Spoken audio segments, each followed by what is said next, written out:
புகழ் கொண்டு வாழும் எம் தாய் தமிழுக்கும், இந்த பாரத நாட்டில் அந்த கதிரவனை போல் ஜொலிக்கும் எம் தமிழ் திருநாட்டிற்கும், அன்னையாய் தந்தையாய் அரவணைத்து அறிவுச்சுடரேற்றும் ஆசான்களுக்கும், வீட்டையும் நாட்டையும் காக்க ஊழலும் கூட்டினை உடைத்து தேசத்தினை வளமாக்க காத்திருக்கும் என்னை போன்ற மாணவர்களுக்கும் என் முதற்கண் வணக்கங்கள் ஆகட்டும் என்று கூறி ஏற்றுக்கொண்ட தலைப்பினில் ஏற்று பேசிட வந்துள்ளேன். தாருங்கள் தங்கள் கவனங்களை. மனிதனின் அடிப்படை தேவைகள் 3. அவை உணவு, உடை, உறைவிடம். இதில் உணவு எனப்படுவது நிலத்துடன் நீரும் ஆகும். நிலத்தையும் நீரையும் ஒன்று சேர்த்தவர் இவ்வுலகில் நீரையும் உடலையும் ஒன்று சேர்த்தவர் என்கிறது புறநானூறு. மணி நீரும் மண்ணும் மழையும் அணிநிழற் காடும் உடையது அரண் என்னும் குறட்பாவில் நாட்டின் சிறந்த பாதுகாப்புகளுள் நீர்க்கே முதலிடம் தருகிறார் நம் திருவள்ளுவர். மழை உழவுக்கு உதவுகிறது, விதைத்த விதை 1000ஆக பெருக உதவுகிறது. நதிகளும் நீர் நிலைகளும் மக்கள் அனைவரும் நல்ல நிலையில் வாழ வேண்டும் என்ற நோக்கில் பாய்கின்றன. அவ்வாறு சோழ நாட்டில் பாய்ந்து சோழ நாட்டு மக்களையும் சோழ நெற்களஞ்சியங்களையும் செல்வ செழிப்பு மிக்கவையாக ஆக்கிய ஆறு இன்று நம் வஞ்சிமாநகரில் பாய்ந்து கொண்டிருக்கிறது. பாயும் இடங்கள் தோறும் பஞ்சு போல விரித்து பாய்வதால் காவிரி. நீரிலும் நீர் அடியிலும் தங்கத் தாதுகள் உண்டென்பதால் பொன்னி நதி. மண்ணை பொன்கொழிக்க வைக்கும் ஆறு என்றும் பொருள் கொள்ளலாம். ஆம் நண்பர்களே, காவிரியானது நம் மனதில் மட்டுமல்ல, நம் சான்றோர்களான கம்பர், இளங்கோவடிகள், சீத்தலை சாத்தனார் முதலான பலரின் மனதிலும் நீங்கா இடம் பிடித்திருக்கிறது. சிலப்பதிகார ஆசிரியர் காவிரி வாழும் காலம் வரை சோழ நாட்டிற்கு நீங்காத வளம் சுரக்கும் என்கிறார். வசையில் வான் பொய்ப்பினும் தான் பொய்யா காவிரி என்னும் கூற்றுப்படி வெள்ளி என்னும் கோள் தான் நிற்க வேண்டிய நிலையான வடக்கு என்னும் திசை மாறி தெற்கு திசையில் நின்றாலும் நீர் துளிகளை உணவாக கொண்ட வானம்பாடி என்னும் பறவை வருந்தும்படியாக வான் பொய்த்து மழை பெய்யாவிட்டாலும் தான் பொய்யாமல் குடகுமலை கண் துவங்கி பூம்புகாரை சென்று கடப்பேன் என்பது காவிரி என்கிறார் சீத்தலை சாத்தனார். கோள்நிலை நீடினும் தானிலை திரியா தண்டமிழ் பாவை என்கிறார் என்பது நம் சான்றோர் வாக்கு. ஆம் நண்பர்களே, இத்தகைய சிறப்புகளை உடையது நம் காவிரி. இந்த வஞ்சிமாநகரின் மக்களின் மனதிலும் ஆழமாக பதிந்துள்ளது நம் காவிரியாரே. ஆம், இத்தகைய சிறப்புகளை உடைய ஆறுகளை நாம் பாதுகாக்கிறோமா? இல்லை. பாலைவனத்தில் என்னதான் அறுசுவை உணவுகள் கண்களுக்கு தெரிந்தாலும் கண்கள் தேடுவது நீரைத்தானே. ஆம் நண்பர்களே, அப்படிப்பட்ட நீரை நாம் ஏன் சேகரிப்பதில்லை? பணத்தை சேர்த்து வைக்க வேண்டும் என்று சொல்லிக் கொடுக்கும் நாம் நீரை சேர்த்து வைக்க வேண்டும் என்று இனியாவது சொல்லிக் கொடுப்போம். வாய்ப்பளித்தமைக்கு நன்றி கூறி விடைபெறுகிறேன். நன்றி, வணக்கம். யாமறிந்த மொழிகளிலே தமிழ் மொழி போல் இனிதாவது எங்கும் காணும். இனிமைக்கும் இனிமையாய் தோன்றும் எம் தாய் தமிழுக்கு என் முதற்கண் வணக்கங்களை கூறுகிறேன். நீரின்றி அமையாது உலகு, யார் யாருக்கும் வானின்றி அமையாது ஒழுகு.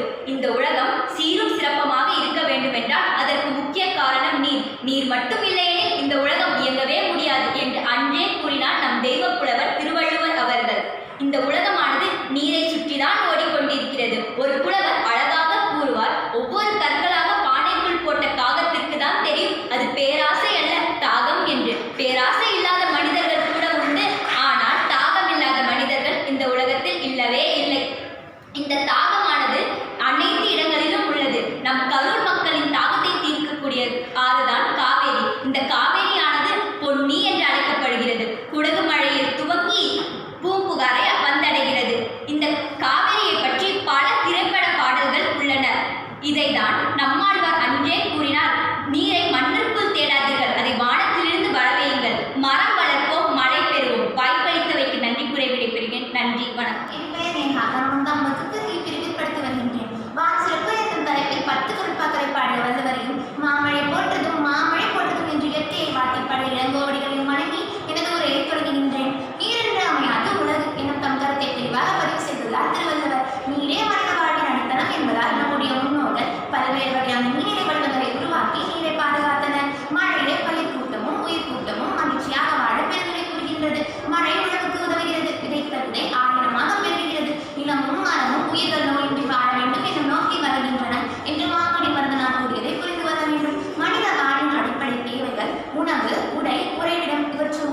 சிற்றிலக்கியமாகிய பிள்ளை தமிழில் நீராடல் பருவம் என்று ஒரு பருவம் உண்டு.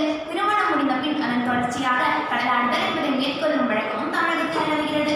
அம்மை நோய் கண்டவர்கள் குணமடைந்த பின் தலைக்கு தண்ணீர் ஊற்றியாகிவிட்டதா என்று கேட்கும் வழக்கமும் உண்டு. இவ்வாறு தமிழக மக்களின் குடும்பம் தொடங்கி சமூகம் வரை தண்ணீர் முதன்மை பங்காற்றுகிறது. கர்நாடக மாநிலத்தில் உள்ள குடகு மாவட்டத்தைச் சேர்ந்த தனிக்காவிரி என்ற இடத்தில் தோன்றி தமிழ்நாட்டை கடந்து சென்று கடலை அடைவது பொன்னிநதி என்று அழைக்கப்படும் காவேரி. பழந்தமிழ் இலக்கியத்தில் காவிரியின் சிறப்பு செழிப்பு வளம் பற்றி புலவர்கள் பலரும் பல பாடல்கள் பாடியுள்ளனர். சங்க இலக்கியத்தில் ஒன்றான பட்டினப்பாலையில் வான்மழை பொழியாமல் பொய்த்து விட்டாலும் காவிரி பொன் பொழிக்கும் அளவுக்கு வளம் செய்யும் என்று நினை வான் பொய்ப்பினும் தான் பொய்யா மலைத்தரைய கடற்காவிரி உடல் பறந்து காவிரி பொன் பொழிக்கும் என்ற பாடல் வரிகள் காவிரியின் சரித்திரை விளக்குவதாக அமைந்துள்ளது. காவிரி பற்றி கவிஞர் ராமலிங்கம் அவர்கள் ஆணை கட்டி அரசாண்டாலும் பல ஆயிரம் வித்தைகள் கற்றாலும் சேனை கட்டி பகை வென்றாலும் அவர் தின்ன கொடுப்பவர் காவிரி என்றான வளம் கருதி கூறாமல் கூறுகிறார். காவிரியை இளமைமாறா கண்ணியாக நினைத்து பிறந்து பாய்ந்து வளம் சேர்ப்பதைக் கண்டு வளம் சேர்க்கும் வேணியை இளமைமாறா பொன்னியே பொன்னி பெண்ணே வாழ்க கண்ணி காவிரியே வாழ்க என்று தமிழ்த்தமிழ் அவர்கள் காவிரியை வாட்டி பாடியுள்ளார். காவிரி கர்நாடகத்தை விட்டு வெளியேறி தமிழகத்திற்கு வந்து மக்களை வாழக்க செய்ய வேண்டும் என்று எண்ணிய கவிஞர் மேத்தா அவர்கள் கர்நாடகத்தில் உடையிட்டு முன் கால் விழுந்து காவிரியால் நீ நடந்து காடுகளில் தேன்மழகு என்று ஏக்கத்துடனும் எதிர்பார்ப்புடனும் கூறியுள்ளார். பொய்யாது ஓடி வந்து வளம் கொடுத்து வந்த காவிரி அங்காங்கே விழுக்கம் போட்ட பிறகு அதன் பொலிவும் பலனும் குறைந்து கொண்டே வருகிறது. இதன் மூலம் நாம் அனைவரும் அறிந்து கொள்ள வேண்டிய ஒன்று, மூன்றாம் உலக போர் என ஒன்று உருவானால் அது தண்ணீருக்காக மட்டும்தான். எனவே இயற்கை தரும் தண்ணீர் கொடையை பாதுகாப்போம், வருங்கால தலைமுறையினர் பயன்படுத்த வழிவகுப்போம் என்று கூறி விடைபெறுகிறேன். நன்றி. மாலை வணக்கம். என் பேர் மகாபிஸ்ரீ. நான் இன்று பேச எடுத்துக்கொண்ட தலைப்பு காவேரியாறு. காவேரியாறு தான் செல்லும் இடமெல்லாம் சோலைகளை விரித்துச் செல்வதால் காவிரி என்று பெயர் பெற்றது. தமிழ் இலக்கியங்களில் பொன்னியாறு என்று அழைக்கப்படுகிறது. இந்தியாவின் பிற பகுதிகள் போலவே தமிழகத்திலும் ஆறுகளின் பெயர்கள் பெண்பால் பெயர்களாகவே இருக்கின்றன. அவை காரணமாகவே பொன்னி என்ற பெயர் காவேரி ஆறுக்கு வந்திருக்கக்கூடும். சோழ நாட்டை காவேரி ஆறு செழிக்க செய்கிறது. பொன்பாடு நெடுவரையில் தோன்றி பாய்வதால் பொன்னியாறு என்று பெயர் வந்தது.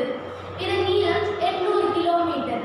தமிழகத்தில் காவேரி ஆறு பாயும் மாவட்டங்கள் தர்மபுரி, சேலம், ஈரோடு, நாமக்கல், திருச்சி, தஞ்சாவூர், கரூர், மயிலாடுதுறை போன்ற மாவட்டங்கள் வழியாக சென்று பூம்புகார் என்னும் இடத்தில் வங்காள விரிகுடா கடலில் கலக்கிறது. காவேரி ஆறு புனித நதியாக கருதப்படுகிறது. காவேரி அம்மன் என்றும் போற்றப்படுகிறது. காவேரி ஆறு இந்தியாவின் ஏழு புனித நதிகளில் ஒன்றாக கருதப்படுகிறது. காவேரி ஆடி மாதம் 18ஆம் தேதி அன்று காவேரி நதியின் கரையோரம் திருமணமான பெண்கள், சுமங்கலி பெண்கள் அனைவரும் தங்கள் குடும்பத்துடன் சென்று காவேரி தாயை பூஜிப்பர். நீர் மேலாண்மை என்பது காலத்தின்